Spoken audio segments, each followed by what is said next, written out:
Welcome back to the channel. Have you ever wondered how we could use NIR data to predict the type of plastic waste we have, and to do so without having to guess all the right variables for our machine learning models? Well, in today's video, we're going to use GridSearchCV to do just that. We're going to remove a lot of the guesswork from trying to figure out what are the optimal model parameters to perform this prediction task. Let me show you. What I'm illustrating now is the notebook we're going to use to perform these tasks.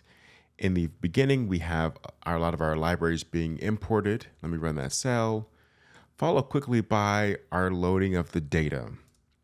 And when we look at this data, you can see that the first column has our target variables there, followed by the various wavelengths.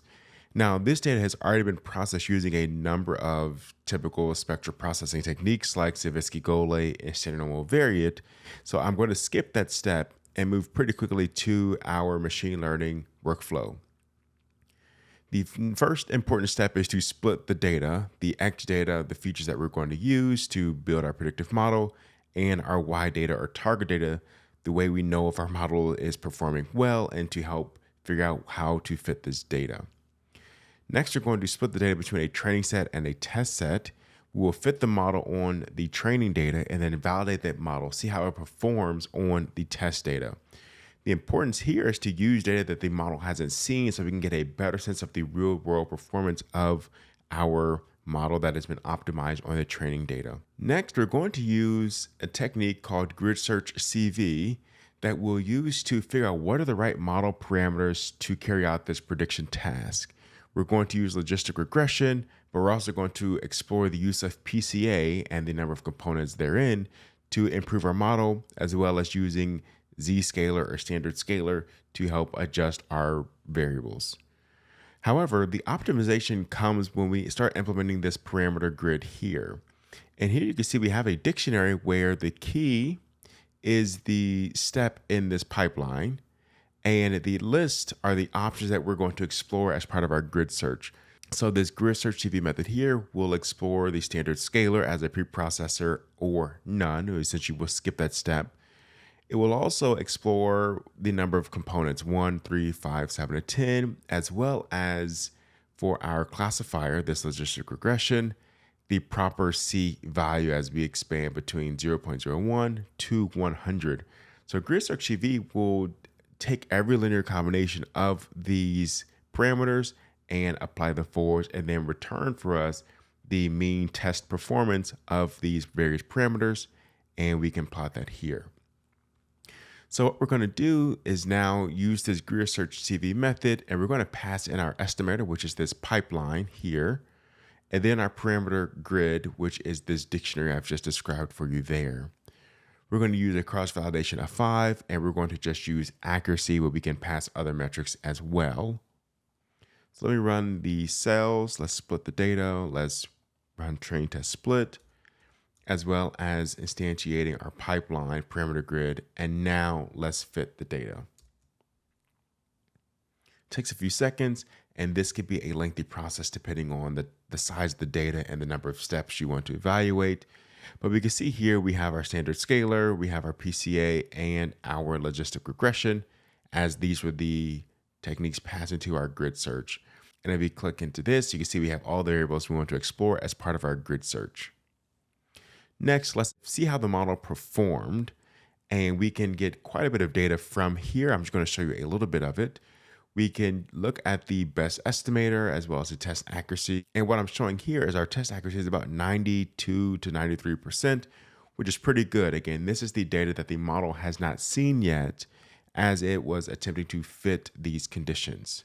But importantly, we can also see what the conditions were that led to the best performing model by looking at this best model variable, which was created by looking at best estimator.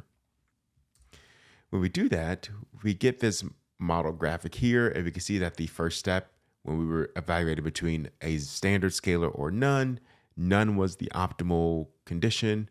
When we look at PCA, we can see that the number of components equal to 10 was optimal, and for logistic regression, a C value of 1. And so here we would eventually get the idea that we now have a way to evaluate this. The biggest watch out from these particular conditions is that the optimal number of components was 10, But recall, I only looked up to 10. So in the real world, I would actually go up to maybe 15 or 20 components just to ensure that 10 is indeed the optimal condition. Or if we were to add more, see how it performs with higher components. And of course, we would still get our best estimator. The great thing about this is that this grid becomes the new model, and we can now run our predict on new data as it flows into our lab. Say this is a chemistry experiment or any condition where we want to run this. But it's important to also be able to visualize the results. So we're getting a lot of data as we evaluate all these conditions. And this data is stored in this CV results attribute. And this is essentially a dictionary that we can pass into our pandas data frame creator and produce those results. If we look at the first 5 rows by calling this head method, you can see we have a lot of data here. We have the mean fit time, the standard deviation of that fit time, the scoring time, the various condition combinations that were evaluated. So here we have this C value with this number of components and the standard scalar. We have those same 2 conditions with no scaling there. If we look further to the right, we have our various splits from our cross-validation, and this is where the model will begin optimizing to maximize this test score. We can begin to visualize that data as well by taking this data frame and plotting a number of parameters. So what I want to demonstrate is we're going to take this results data frame and we're going to plot the param, PCA, and components, as well as the classifier C. And then we're going to use mean test score as the size, and we can combine any combination of these variables. Note, I'm going to set my Y scale equal to log because the C parameter is essentially a log scaled variable. I mean, look at this. You can see how we're testing our various components. We have our end components on the X. We have our classifier C on the Y axis. The size of the circle is the mean test score. Where we have these concentric circles is where we had standard scalar equal true or false, essentially, where we have no scalar. And because of the opacity, we can see that we're getting a difference in performance. So if we wanted to indeed plot a 3D scatter plot, we could actually break this out in another dimension. So this is a great way to build models without all the guesswork. We can extend this to many other steps, many different models.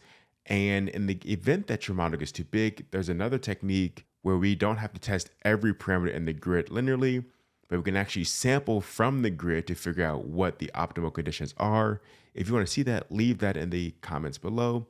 And in the next several videos, we're going to begin exploring new data and applying a lot of these techniques to it. For instance, what happens if we compared flavored coffee versus unflavored coffee, and we could perform that chemical analysis using NIR, and then the machine learning techniques we've just demonstrated here for that prediction task.